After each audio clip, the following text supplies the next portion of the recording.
You asked for it. Here it is. It's a podcast from Apathetic Enthusiasm. In this episode, we are adding layers to our hobby. Thin layers. It's Apathetic Enthusiasm. Speaking of adding layers, layering your clothes for warmth, it's very handy. It's very handy. Sure, That's why I like absolutely. this very thin, loose jacket, because I could put this thin, loose jacket underneath a bigger jacket. It works like a Dickies jacket, right? Yeah. Or, And then throughout the course of the day, if the weather changes, you can just take layers off and you're still comfortable. that's right. Yeah. That's right. absolutely. Yeah, no, exactly. And with a exactly zip right. front hoodie like you're wearing, no worries about, any damage to your professionally styled haircut. Whereas for me, as a bald person, I could easily wear a gray pullover with no issues. Welcome to Apathetic Enthusiasm, everybody. My name's Travis. My name is Brandon, and thank you for joining us on our adventure through sweater time. It's the Sweater Cast 2022. We're bringing you all the latest news in sweater and gray hoodie fashions. This just in. Sweater alert 2022. Famed sweaterist Eva Braun Sweater is dead at 22. Eva leaves behind 4 cardigans and 3 pullover hoodies. Poor Eva. Well, anyways, hey, thank you for joining us on Apathetic Enthusiasm. As I said before, I am Brandon. That is Travis. You can find us on a few different places, social media-wise. Twitter at Apathusiast. He is at Jugglemino. I am at Barnyard Cruise. You can find us at Facebook, facebook.com/Apathetic Enthusiasm Show. Email apatheticenthusiasmshow@gmail.com. You can find us on Instagram, apathetic_enthusiasm, and our website, apatheticenthusiasm.com, which has not been backed up in a while, and I keep forgetting to check out why. You can find us on Twitch, twitch.tv/apatheticenthusiasm, YouTube, youtube.com/apatheticenthusiasm. You can buy our love or buy our acceptance, buy our tolerance for you. Just kidding. Over at kind of, but TeePublic, apatheticenthusiasm.com/shop, or support us over at Patreon, patreon.com/apatheticenthusiasm, where we will get into doing more commentary for Rick and Morty episodes and more. Yeah, if we could ever stop printing things and sit still for a moment. My goodness. We're not there yet. We are not there at that point yet. Speaking of 3D printing, wait, if you're a patron, no promises yet.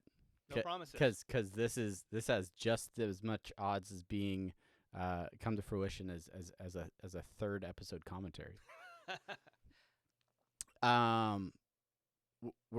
If you heard the last episode, we're talking 3D printing. We're getting more and more ingrained in the 3D printing world. I'm starting to think a little bit about 3D modeling.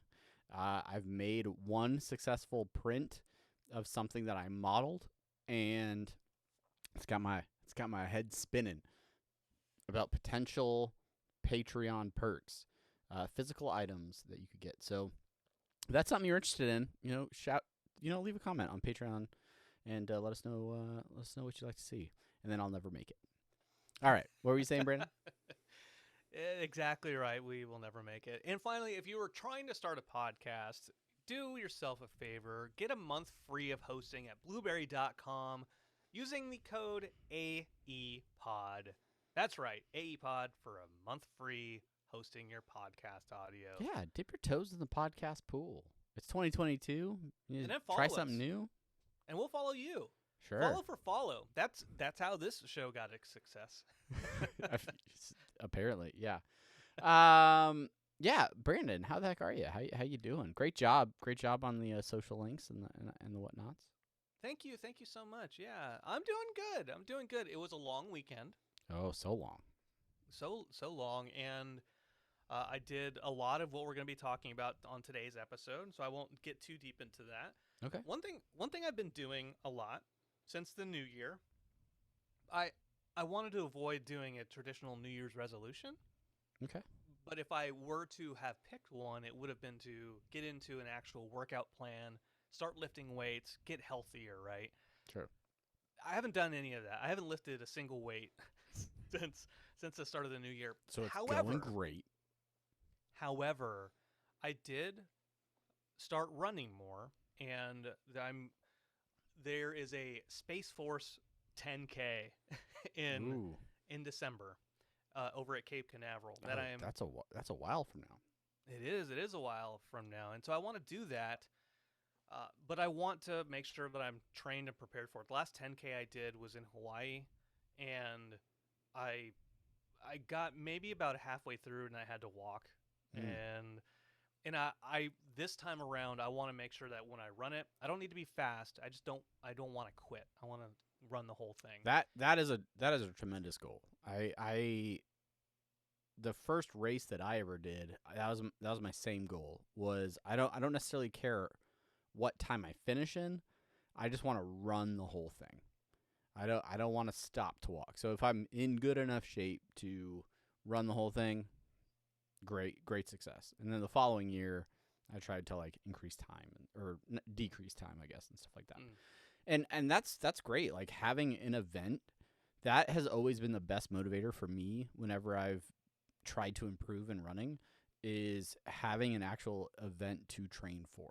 Regardless of if it's 12 months from now, 3 months from now, whatever it is, that's always been for me the best motivator to get out and just put in some miles. So I went running this year, post my bout with COVID, and I'm not back.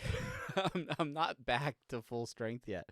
I feel great. Did you run today? Did you try running today? I did not. No, I got a flat tire yesterday, and so I instead got my tire fixed. But yeah, I'm trying to get back into, the motions of working out and things like that. But yeah, that was a surprise to me. I wasn't ready for because I thought I had already recovered fully, but I'm sure things will get back to normal here pretty soon.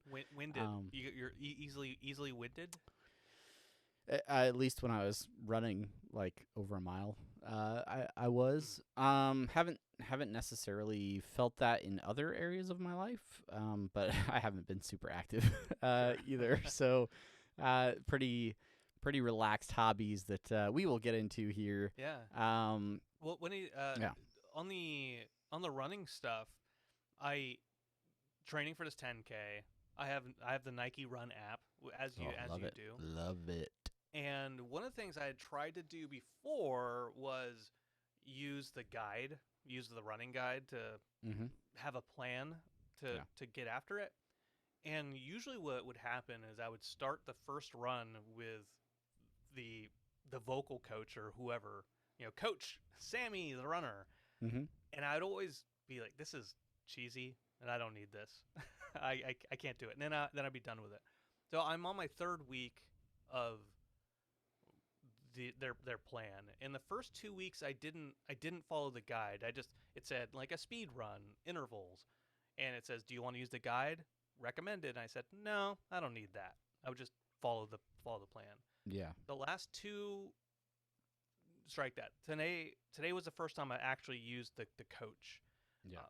The guide. And at first I thought it was cheesy. And then, I mean, in the end, it was still cheesy, but it was still like it was somebody who was like, okay, yeah, you're running fast right now. Dial it back a little bit if it's uncomfortable for you. You'll have a chance to speed up later. And just having that like weird feedback of telling me like, don't run at an 8 right now. You're going at a 10K pace. Dial it back to like a 6 or a 5 of your max thing, and getting that mentally, I think, helped me out. And I don't have shin splints. I'm like following the plan. I'm like stretching more, and I'm like, oh, I feel like I did a long time ago in Colorado when I was into running. Yeah, I'm getting back into that because it's more of a habit now without getting injured instantly. That's awesome. I'm really happy to hear all that, and I've had nothing but great success with that Nike Run Club app. Yeah. And I've used the coached runs. Some of them are kind of wonky, and sometimes I'll have like celebrities come on those, and they had Giannis Antetokounmpo from the Milwaukee Bucks. He's a basketball player from they call him the Greek Freak. He's from Greece, and he's got a very thick accent. So I was running one day, and he's like coaching you through stuff, and I'm like, I got no idea what you're saying, Giannis. Sorry, okay, I believe you. But yeah, those are really cool, and I like how they will structure plans to give you like speed training and then more like cardio focus, so that you can work on different aspects of a run. And then they even like Dom Cobb is saying in the chat, like music matters a lot on your runs. They'll actually like tailor stuff to like your BPM and your speed at times. They can almost like automate like music for that and stuff. So lots of cool things in there. I'm envious. I want to get out and start training again. So I'm a few laps behind you, but yeah, let's run some races this year. You're right behind me. The fact of the matter is, I could train for a year straight, and then you do nothing, and then you jump right into it, and you're instantly faster than me. Faster. It's just years of training too that have helped with that. But yeah. But I've fallen off time and time again. So, but I'm hoping that 2022 is a improvement year. You'll get back into it, and then you'll be faster than me again. But what I have to realize is it's not about you, it's about me. Running is not about the others. Just like why I like hiking so much, it's not about what the other people are doing.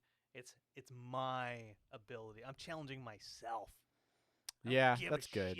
That's you. true. And that's the other thing I like about those Nike apps is you can see progress better, because you can see like, oh, I just ran this 5K and it took me, 32 minutes. And then a few weeks later, oh, I just did that same route, that same run in 30 minutes or whatever it is. And you see your time improve. You see how you feel at the end of it, like feels different. And that's that kind of stuff where it's like, oh, I could tell I'm getting better at this because there's data and I feel better about it. Yeah, like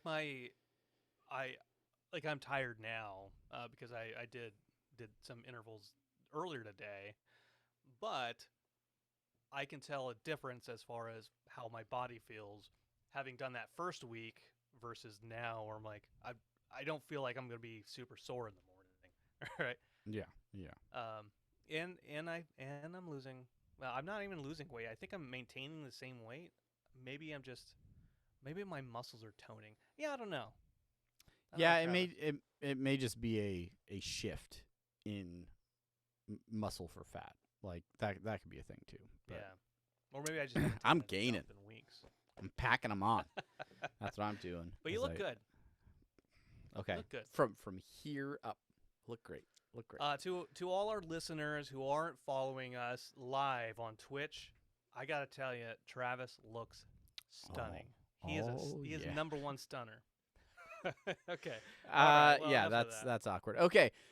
So let's let's get a 3D printing update for those of you that missed last week's episode. We have gotten way too into 3D. We're printing the things that we want to make. Yow! Oh, okay. All right. So, Brandon, update from 2 weeks ago. How is 3D printing going? Any cool new prints that you've produced or anything that I don't know you've made that you're super stoked about? Yeah, a little bit of a 3D printing update from the Cruz household.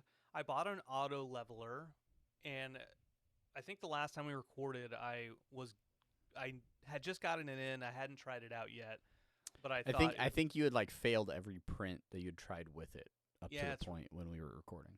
that's right. That's right. I figured it out eventually. The main thing was there's a Z axis difference between the auto leveler and the actual nozzle. That that Z difference, I thought that was the distance to the bed itself. No, it's the distance between the nozzle and the the bottom of the bed leveler. So I just have to Okay. adjust for that. Once I figured that out, okay, then I got some initial leveling on all four corners of the bed, run the auto leveler, which also I you run the auto level, then you have to save the settings. I didn't There wasn't in the instructions that I had to save the settings for that. Once I did that, I haven't had any major issues. I also got a glass bed. I switched from the metal one, and I'm doing pretty solid there as far as mechanics go for the 3D printer. Have you felt like your PPW, your prints per week, has gone down a little bit? Or are you still annoying the family with the sounds of Ender 3 throughout the house? It has gone down actually. Now that I've got my settings figured out, it's gone down. But the reason it's gone down is because I don't want to be inundated with just so many prints that I know I can do now. Yeah. What Going into last weekend, not when this is airing, but the weekend before, I went out there to lostadventures.co, and they have a ton of really cool designs, fantasy designs, dragons, dragonborn, uh, very cool stuff.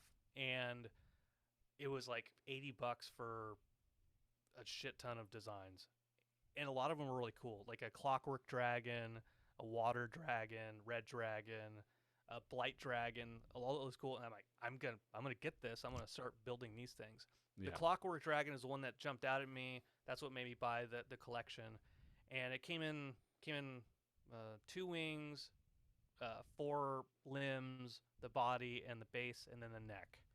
A bunch of different pieces. Printed out all those pieces. It took a day and a half, 2 days. And then I started piecing it together. That's what I've been working on. And I wanted to focus on making that thing good Yeah. before I started just printing out a massive amount of other things. Because I know I'm going to get into like a backlog of things I want to prepare.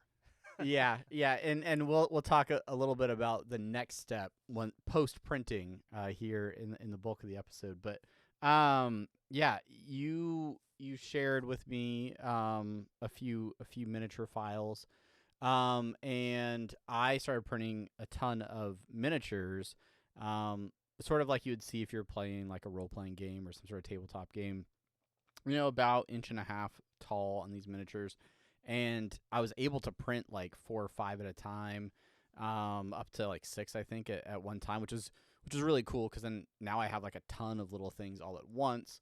I got a curing station, so it's a little box that has some UV lights in it and a turntable, which makes all of my prints a little bit more sturdy and makes sure that they're fully cured after I'm done washing them and things and getting them out of the printer. So that's all really exciting for me. I had pretty much 2 weeks of just solid, like good prints without fails up until like the last 2 days, when I started printing a bunch of stuff and started having issues, having things break. I was printing a mini holder for when you're painting miniatures. And this thing failed like 4 different ways. Oh. One of the slides on the side just completely like broke, and there's a huge chunk out of it. So that's been interesting because it's really given me the opportunity to learn like more about the printer, figure out and troubleshoot why certain things were failing. I printed out some cool little diagnostic tools, some little things. You can't really see it, but there's all kinds of cool stuff that you can print that really kind of help you dial in settings on your printer, and you can see like, oh, is the quality where I want it to be? Do I need to change things either within the printer itself or within the files that I'm creating to make sure that they work right? And so over the last couple of days, it's really been interesting to me to kind of figure out, okay, my prints have looked good so far, and they've all consistently been successful, but where are the areas where I'm lacking, where things can break, or if I'm trying to push the envelope. Printing little guys like this is one thing, but then printing a big thing to hold them with is it creates new sort of situations. So I think the big thing that I'm going to need to learn in the next couple of weeks is supports and how to properly set up and not just hit auto support and then have it go print, but actually be more intentional about the size and the location of certain supports. So that I can have successful prints every time, or at least most of the time. So you need to have successful prints, man. You gotta do it. You know what else you need to be successful in is not injuring yourself. Have you had any 3D printing injuries yet? No. Okay, I realize where this is going because injuries, not really. I will say I think there have been a couple of times where maybe some resin has gotten on my skin and I didn't realize it. And a few minutes later, I start to feel like a tingling, almost burning sensation because the resin is toxic when it is not cured. And so usually I'll go wash my hands and wash up real good. I'm typically really good about wearing gloves and keeping a clean environment whenever I'm dealing with the resin or dealing with a print. So no real injuries per se, but I'm not dealing with hot filament or anything like that. I don't know. What about you? Any injuries that you've dealt with? I have done no injuries with anything hot yet. I have touched a hot bed or a nozzle, but even so, I have calluses from playing guitar, so those things don't bother me as much. However, I did print out two Dragonborn miniatures, and I did it overnight, and I woke up the next morning. They were done. They're just sitting on the bed waiting for me. And I have a scraper, and I have also a little X-Acto knife scraper, which is much sharper and pointier. And just waking up, I'm like, okay, cool. They look good. Let's get this off. And the bed moves as well as the nozzle, the Z, Y, X axis. They all move. And so in order to pry these little guys off of the bed, because the bed's cool now, it's not hot anymore. So everything's stuck over there. So I'm like holding the bed still. I'm like, don't move, bed, so I can pry these things off. And wasn't thinking, and this sharp ass X-Acto knife chisel goes straight into the fucking palm of my hand. And it goes Gah! And then my reaction is that it goes in and I pull it out, but so that's why I have it's like a little L shape cut. Okay. So it went in and then I pulled it out. Oof. Double injury. Double hurts. And so I went, oh fuck, oh shit. And I ran into the kitchen and I grabbed a paper towel and it's pressure on it from stupid asshole. Stupid asshole. Yeah, there have been times where I have a metal scraper as well to pry things off of my print bed, but typically when that happens, there's also a bunch of extra residual resin and stuff, and so if I'm using supports, it's typically not too bad. The supports tend to be right in the sweet spot where they're holding firmly to the print bed, but I can get underneath them and separate them pretty easily. But if I print anything directly on the print bed, that stuff is tough. And yeah, I typically am pushing away from myself because I have to hold the print bed in one hand, and then work the scraper in the other. And so that's I would. I to be fair, I was pushing it away from my body toward my other hand. My other hand. Yeah, So that's my first 3D printing injury. Okay. But now I got PTSD, 3D PTSD. Are you being super cautious every time you now I pull something am, yeah. Where I'm No. I want to talk about one last update before we move on, and Yeah. it'll segue nicely into our next topic too. So we play D&D. We've been playing a new campaign with some friends, and you shared with me a website this week called Hero Forge, and this is a website where you can basically go in and create your own custom miniatures in a very easy to use interface. Think sort of like a hero selection screen for like a video game or something. If you can pick the race, the class, you can pick clothing, body style, you can pick all kinds of accessories as well as different poses. And at the end, you'll have a very well detailed miniature that you could then purchase from Hero Forge directly. They sell various plastic and I think other forms of they'll actually manufacture your miniature for you and mail it to you, or you can purchase the digital file of your miniature and then you can print it yourself. And so you showed me this website. I was like, this is awesome. I am going to just try out making Pierce Clawthorn, my half-orc warlock from our current campaign, and had so much fun on the site that at the end I was like, I have to have him. He will be mine. And so I ended up buying the file and then printing my little Pierce.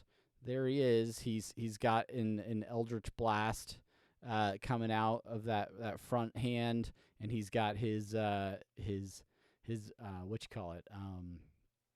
Sword, short sword. Yeah, it's a rapier, but it's Scimitar.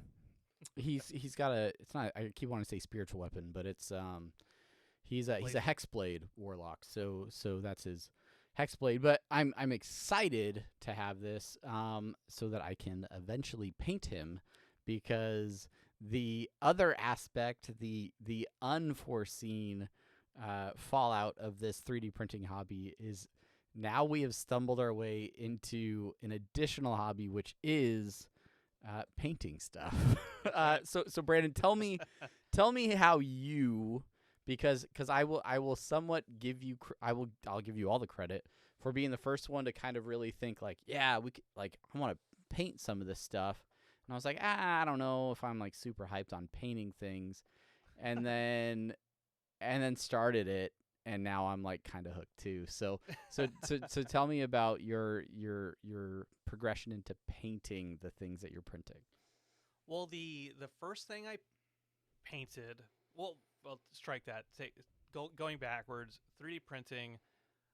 The first thing that I thought about 3D printing was miniatures, and I had a long time ago. I went to like a garage sale, and they sold just a bag of Warhammer figurines of the Space Marines, and I had those. Painted or no, unpainted. Okay.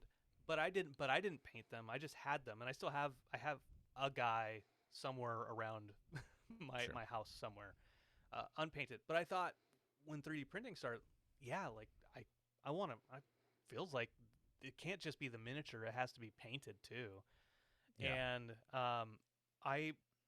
This Is Fine model that is out there on Thingiverse, I printed that out because I was still testing my printer. And once it came out, I thought, well, it looks cool, but it needs color to it, so people can see what's actually happening. And I showed this last time, but so it's like the first thing that I painted, and still looks freaking awesome. Yeah, it's such a great little miniature. and once I started doing that, because I didn't look up any YouTube videos, I had basic, very very basic paints, maybe that Chelsea had. I forget how I started, but I'm like spent an evening just painting it. And then the next thing I painted was, my kid was turning 10, and wants to play D&D, and he wants a turtle character. And I showed this last time too. Is my turtle? Well, Oh, he looks so good. I don't think you've shown it on the podcast it's all finished just- up like that. Oh yeah. So for the turtle, it was my first adventure in like painting a big thing, and I'm like, okay, all right. And I learned some things. I changed some colors around. I need to print something big. I need to print something that has multiple pieces that I glue together or whatever, because your bigger models, like, yeah, I've like the Batman bust, but it's still all one piece. Yeah. But yes, those things, when you like just holding it in your hand, I'm like, that is legit. Like, that is Big, pretty man. sweet. It's big, yeah. And so this one I kind of rushed through. I had all the primary colors on there, and then I took a risk with making just a black acrylic wash with just a lot of water, and so it looks much darker, less pastel that the paints that I had with them before. And so from there, finding the Lost Adventures place and seeing that Clockwork Dragon, I'm like, okay, now I want that thing, and so now I want to paint that. And so then I started looking at YouTube videos all over the place of of how to paint miniatures, and so the Clockwork Dragon was the first thing that I was going to. It's funny because you say miniatures, but that thing is huge. like how tall is that? It's like as big as your head. Shoot. Yeah, it's about a bit big as my head. Yeah, Look at that. And it stands up. Yeah. So. That is cool. That is cool. And so now I'm like, I invested in some better brushes. I bought myself a wet palette because I didn't want to keep having my paints dry out, and the wet palette works. I put paints on there last night. If I open it up right now, they'll still be wet and be able to use. Right now. And so I'm getting into it. I'm still not perfect, but I think that's the thing is you just start doing it, and then you keep doing it, and then you don't need to be a professional. You just need to enjoy it. Yeah, well, that's you're not trying to moonlight as a professional painter. This is not a career path for either of us. But I would say I have I have an art degree. Like I've painted, I've done stuff, right? But so the idea of painting miniatures isn't completely foreign to me. It just was never a hobby that I was like super interested or passionate about. Like Warhammer just seems like a lot for me. Like painting them all, and then like I get it, and anybody that's into Warhammer, by all means, I think it's awesome. But for me, it just was never like something that was like, I want to make a whole army and paint them all up and then make them all. But I will say, you started painting some of these guys, and I was like, you know what, I could paint one. So I bought some primer, primed them up, found some acrylic paints that we got, just like random acrylic paints, and I started printing these little like 1-inch miniature guys, and this was sort of like a forest ranger type guy that I tried to print, and it was tough. Like they're really small, and like so the detail on them is tough, but learned a ton of stuff that I was doing wrong, and as you shared YouTube videos with me, I was like, oh, I'm doing lots of things wrong, which is also evident in these two little like fire demon type guys that I painted. But I mean, I don't know. Like I feel like these even came out a little bit better in some areas than the last ones that I did. But again, they're super small. Like they're like an inch, a little over an inch, and so that was the inspiration of making a little holder. Because I would be grabbing these things by this little 1/2-inch base and be trying to paint them and things like that, which, you know, is tough. And so having something that gives you a little bit more control with them, I think is super handy. But I'm excited to move up and move on and try to print something a little bit bigger. and paint it and put it all together and see how that looks as well. So haven't bought a wet palette. I did pick up some new brushes. I bought some ceramic tiles at the Nice. hardware store because I've also seen those used as a palette. And yeah, just painting's fun. The thing about painting for me is I'll pull out a miniature and start working on it, and then like an hour, 2 hours go by. I'm like, oh, holy, okay. It's that active rest, right? It's that sitting there, playing with the paints, mixing them up, putting them on the miniature. Maybe have a show going on in the background or something, and it's a time to relax while also not just sitting there being stagnant. Because I think every time when I'm just sitting being stagnant, I feel like I need to be doing something. Mm-hmm. But if I'm painting or something like that, then I feel like I can. I don't know. I feel like it's more relaxing to me. Yeah, you're doing something. You're not just couch potatoing. All right. More or Like less, yeah. it's something that you would be doing anyway. Like this is productive. We're making content. Painting, you're making content. You're Sure. doing something creative. I don't know what I'm even gonna if do with these little guys. At some point, maybe there's an in-person D&D game where I'll be like, yeah, we got these guys. Let's throw some little fire dudes at them or whatever. Yeah. Yeah. But you're right. It is completely zen relaxation. Other than the neck starting to cramp up after a little bit of time, but like I had a long weekend, and every night after I stopped playing Halo with Matt kicking his ass, then I would pull out the paints, I'd pull out the dragon, and I would put on something on Netflix that I'd seen before. Yeah. Because I wanted to have something in the background that was like home. It was familiar. I wasn't gonna get distracted by too much of stuff that was going on the screen. Last night I watched Mars Attacks. Well, it was in the background, and just like getting lost into it. And then there's also the aspect of you paint so much of it, you look at it, okay, that's it, I'm done. But then you look at it again, and you're like, oh, okay, well, I got the paint still here. Let me finish this up a little bit. Yep. And then next thing you know, it's another 15, 20 minutes later. and there you go. Painting is fun. I'm in high school, in junior high. I was the guy who took every class I could that was not a primary subject, like math or English. Every elective possible, you're in. Yes. Yeah. Yes. So painting, graphic design, not graphic, a design class. I was in a design class. Yeah. I love doing that stuff. And now also, by the way, some of the things that the teachers used to say, like, don't put your brushes face down in the water and keep them there. Don't store them like that. I didn't understand why. Rinse them out with soap and water. I didn't fully understand why. I'm starting to understand why it's so important not to ruin your brushes. Yes. when you're painting a lot.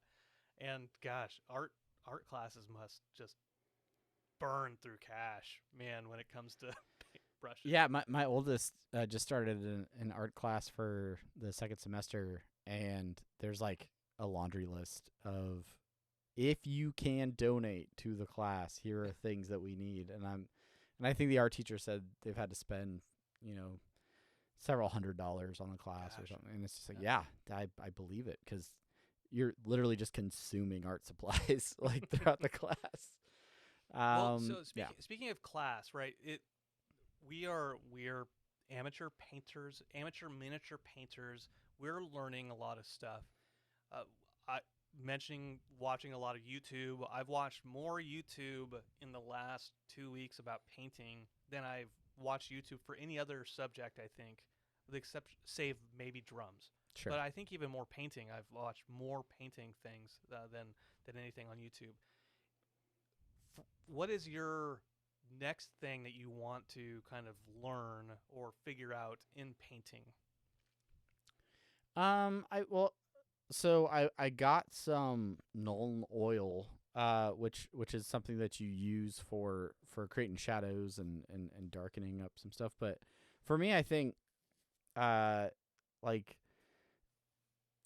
the dry brushing technique to kind of create some highlights and things like that.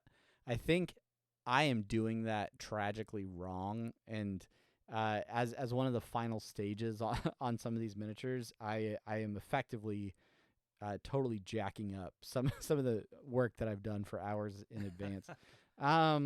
So I think, yeah, maybe just some of those finer details, but really I think for me the thing that I need to learn is just more of just technique and how painting something so small, there are specific ways to go about it to get the best results. And sometimes that's laying in large amounts of color in certain spots early.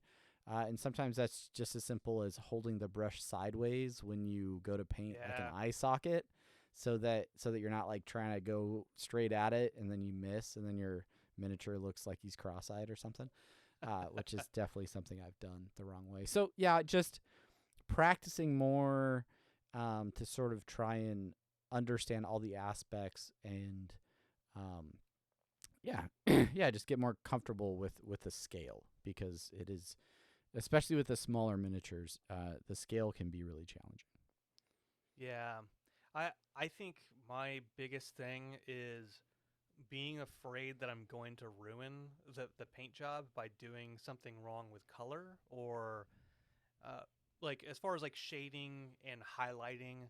Yeah. I want to start doing that stuff, but I am very, very cautious because I don't want to try to highlight something like, ew, oh no. And then I got to remix some paints, because whereas like the army painter, they come with very specific colors. The acrylic set that I have, if I want a different shade, I've got to mix that shade. Yeah. And Yeah. I'm not that confident in my ability to recognize shading, especially, wet paint dries different than dry paint. And Yeah. so figuring that out. But I want to get into shading, but I'm hesitant about it. And then the washes, I don't have any washes. Next time I see a game store, I'll probably invest in some of that stuff. But so like the thing about like this dragon, right? Dragon looks better on camera because it doesn't look as splotchy. You don't True. notice some of the details. Like there's natural shadows because the wings are covering the dragon. I would love to get understand artificially what that looks like, and try to replicate that as much as possible. But again, it's my fear. I just have to get into an actual miniature, fuck around with that thing, because those are very low threat, and I can print another one of those out in an hour while I'm busy screwing up another one. That's no problem. These guys are big, and there's a lot more risk, right? That's one of the benefits I think with the miniatures is I was able to fit I think 5 or even maybe 6 on the printer at once. And because of the way that my printer works, whether I print 1 or I print 5, it's the same amount of time. It's just a matter of how tall they are, right? So if that prints successfully, now I've got 5 guys to work with. and then if I'm printing like these 2 guys, they're very similar in there's the same type of character. So I printed these both I painted these both simultaneously. So I would lay one color on one and kind of set that off to the side, and then move over to the other one, and while that one was drying, I could kind of work on the other and kind of go back and forth. And so I didn't have too much downtime where I was like waiting for things to dry. I was just, okay, go to that one, go back to this one. All right, see how this one's doing. So I really liked that aspect of having a couple of things that were similar in that way. But yeah, I don't know. I overall I'm happy with how they turned out. But I am excited for like a while from now to maybe if I lean into the hobby a little bit more, maybe get some actual paints that are designed for miniatures. Yeah. Looking back at these and then like, 3D print a paint holder for those paints. That's a thing. That's a thing. And this, honestly, out of this week, this paint holder, this holder for holding the minis, I really wanted to get into printing some more like tools and things that are useful items. And this was something that was small enough that I could actually produce it on my printer in 4 parts and then put it together with some rubber bands and a little bit of glue. And very happy with this. Very happy with an actual tool that, you could go out and probably buy something like this. But the fact that I have the capabilities to manufacture something in my house now is kind of epic as well. So you talk about tools for painting miniatures. I ended up for my 18-year wedding anniversary went to the mall to go find something ceramic for Chelsea, and while I was waiting for them to come back from their lunch break, there was a game chest store, just a massive store within the Del Amo Fashion Mall, and I went in there. I stood in front of the Army Painter kiosk for far too long, saying, do I want this? Do I want? Man, I could just. Should I get that? Oh, should I get this file? Should I get this file kit? Oh, should I get the? Oh, look at all these different colored washes. And then I thought, you're not that good yet. Get better, then you can come back to this.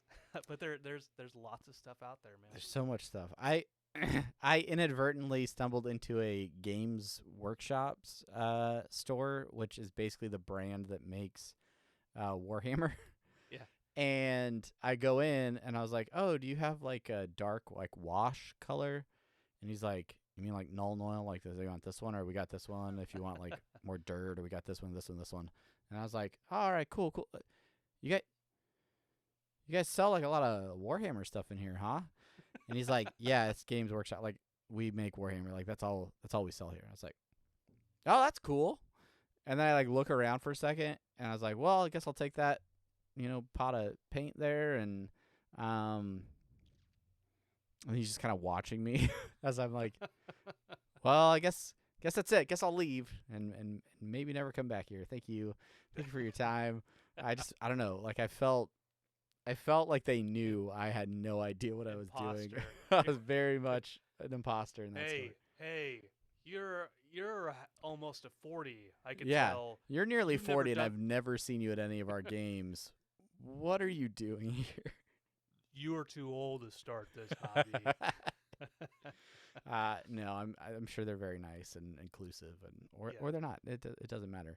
Well, I will say what. Oh, go ahead. No.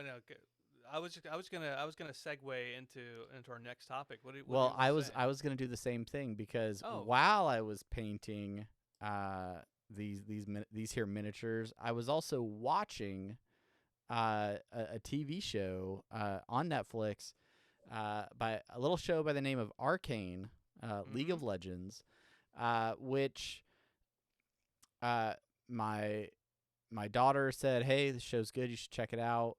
You told me, "Hey, this show's really good. You should check it out." I was like, I don't know. Maybe. I'm not really big into League of Legends. And then I was like, hey, I'm painting by myself. I got my laptop open over here. Why not? Throw on, and I think Chino's binge watching like New Girl again or something like that. So I was like, yeah, I'll check it out. And I'll tell you what, several episodes in, I was like, this show is pretty good, and now I am a finale away from being done with the first season, and my goodness, it is solid stuff. It really is. I hadn't watched any of the show, and my father-in-law Mitch had watched the show, and he'd watched an episode, and he like, "Oh, it was a pretty good show. It was pretty good. I only watched the first episode, but it was pretty good. I'm interested in the characters." I'm like, wow, okay. Well, if my father-in-law, who knows nothing about League of Legends, thinks that it's a pretty good show just on one episode, then okay, yeah, I'll give it a shot. And so I sat there with the 10-year-old, and we rolled through it. And the first couple episodes, it takes kind of place in the past, and so the first thing you're doing as a League of Legends fan is being like, oh, who's this character? Oh, is this a character? Is this character going to be somebody that we know later on down the road, and all that type of stuff? And for those who no League of Legends. It kind of focuses around Vi and her sister Jinx. That is kind of the primary folks that we focus on throughout the series. Yeah. And then it goes into Jace, and it goes into Caitlyn, it goes into a few others, Victor, but primarily Vi and Jinx. And then it starts in the past, then it kind of jumps into the kind of present-ish, and it just the animation is so cool. I'm not really sure that animation style. How would you describe that? It's weird because it kind of sits in sort of an uncanny valley between 3D animation and sort of like a 2D like look. There are certain scenes where it almost looks very flat in the way they're portraying it.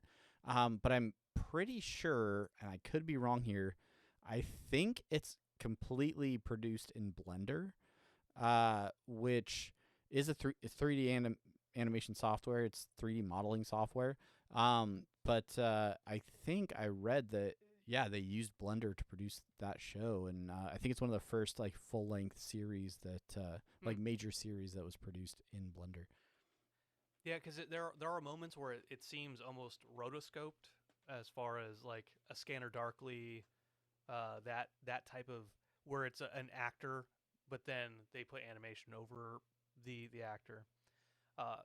It's not that, but it has that kind of aesthetic sometimes. And then there's other times where it gets very there's a couple scenes where it actually gets like actually animated or almost like comic book animated a little bit. Yeah. Very, very, very, very good. The story is solid too. Now, and that's the thing that I would say, having zero background or knowledge of League of Legends, I really wondered if like the world or anything, like if I would feel like, oh, I need to know more about the game or something to really appreciate this. But the story itself and the way they introduce the characters does a phenomenal job of really kind of investing you in the world, making you care about who these people are and care about their connections. And I hate to say it, but it kind of makes me more interested in League of Legends. That was going to be my next question.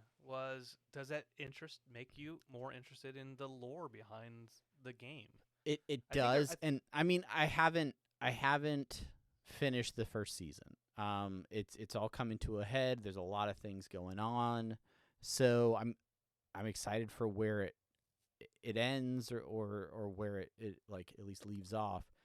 And I am curious now, like, how does all of this story, how do all of these relationships, how does this political controversies and and these different factions and things, how does that factor into the background of a game where you're jungling and taking over lanes and sending minions out and doing all this stuff? Like, how tightly is it tied to that, and how much is it just like a method for delivering gameplay and stuff like that? And yeah, the other part of it is you slyly suggested, hey, why don't we try out this game, Teamfight Tactics? It's an auto battler like Dota Underlords, which we had a ton of fun playing a year ago or so, but they've sort of moved away from supporting the game. They haven't really come out with any updates in a long time.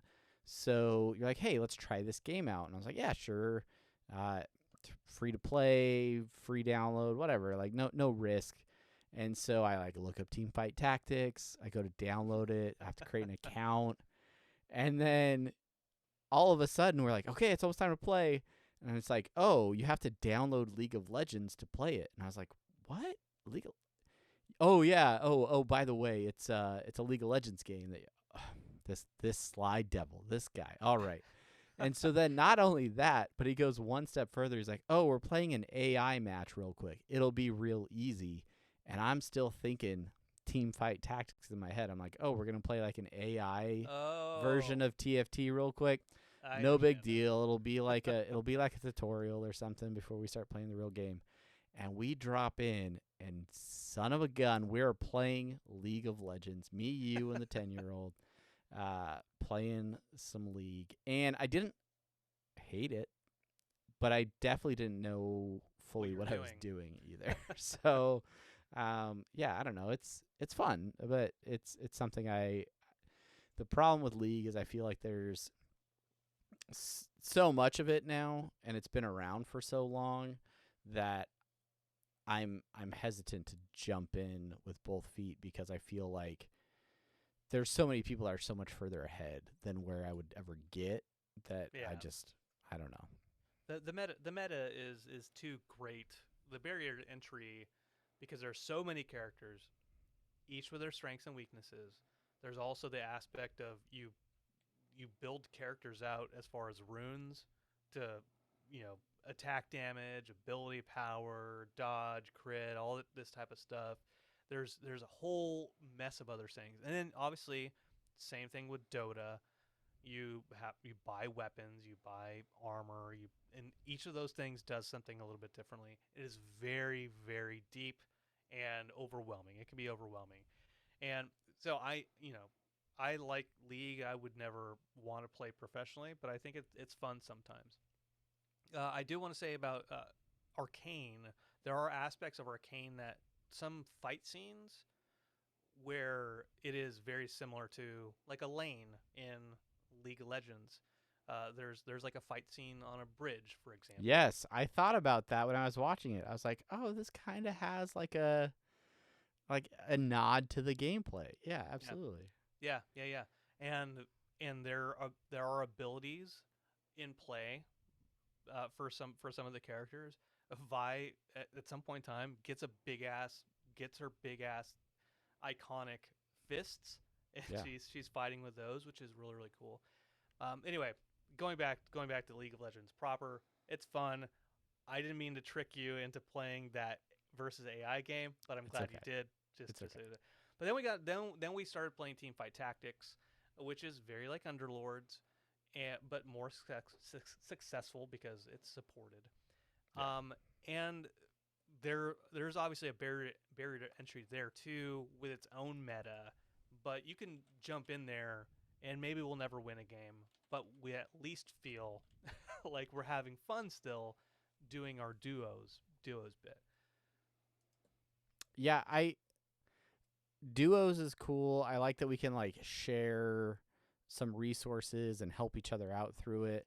I it is very much like Underlords, where you have to like know certain metas and know how to pair those together and know what's powerful right now. And so we haven't had enough time in the game to like hammer all that out. And then plus you add items on top of that, and there's so many items and combinations of items that can really like make or break your team. And so we will win a game at some point. I'm confident.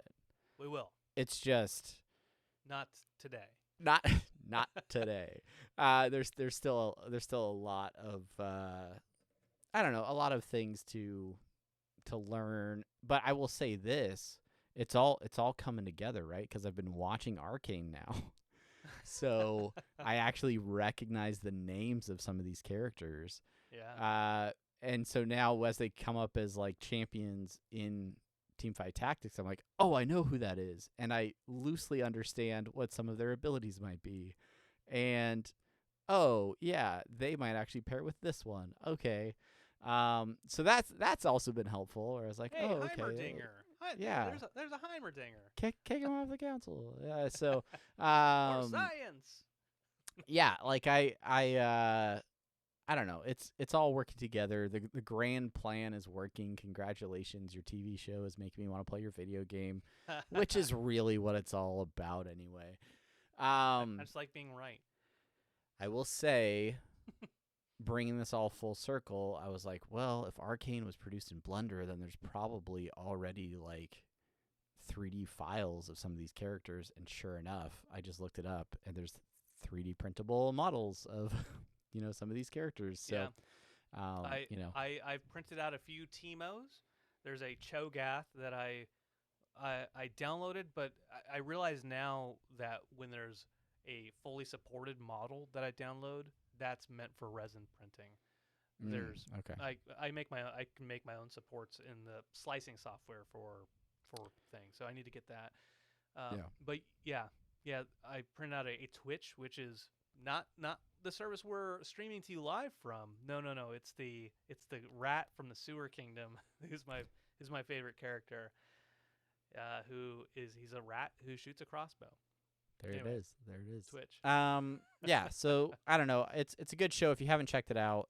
It's on Whether you're Netflix. into League of Legends or not, definitely check it out on Netflix. You know what's And funny? yeah, if Blizzard could just get their act together and make me an Overwatch series, I'd be all set.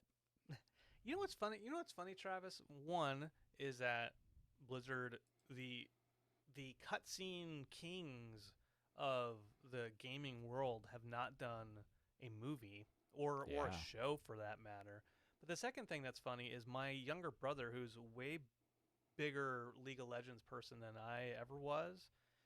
He doesn't want to watch the show. He doesn't care about Arcane. He's like, man, I don't care. Like, it's good. Man, I don't care. I don't get it. I don't get it. Maybe I don't get it. maybe he's past it. Maybe he's past it. Anyways, Arcane Season 2. It's rolling around. It's confirmed. I don't know when it's coming out, but it is Good. confirmed. It's good. Excited for that. Yeah, I know Blizzard tried to make a World of Warcraft movie. I Man, don't it know, doesn't count.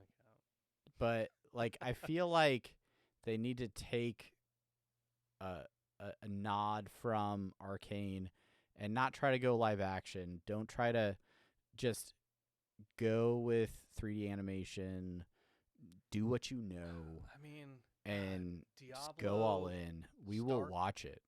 StarCraft 2, Overwatch, The Lost Vikings, Rock and Roll Racing, the cutscenes in all of Diablo. them. The cutscenes in all of those things were amazing. World of Warcraft, the cinematic trailers for all the World of Warcraft expansions were always so amazing. Why hadn't they done a show like that? Yeah, I don't know. No matter who are we? Maybe the success of Arcane will change some minds. Yeah, or or maybe it'll shift the culture in that company. Yeah, okay. I was gonna make the same comment. I was like, or maybe things will change in the company, and then they'll come up with some other ideas. Yeah, and I may never see Overwatch 2. Who knows? So, even though it's been advertised for like 2 years. Anyway, all right. So that's our show. Thanks for watching or listening. If you are listening and you are new here, well, congratulations for getting through quite an episode. If you want to rate, review, subscribe, ring the bell notification, whatever platform you're watching, listening on, we appreciate that you're here. Thanks to everybody that comments and lets us know that you're enjoying the show. We really appreciate that as well. And if you have any tips or suggestions for Brandon or I as we continue to figure out 3D printing and painting and playing team fight tactics, let us know. Let us know. Send us a tweet. Send us an email. We love hearing from you guys. So thanks again to everybody. Good night, Dragon. Good night, Clockwork Dragon.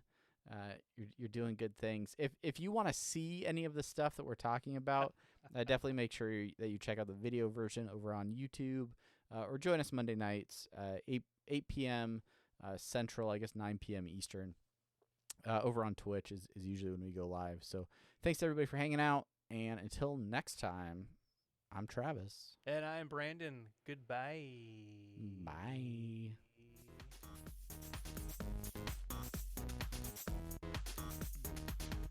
Brandon got caught playing with his toy at the end of the episode. All right, bye, YouTube. Bye, you too.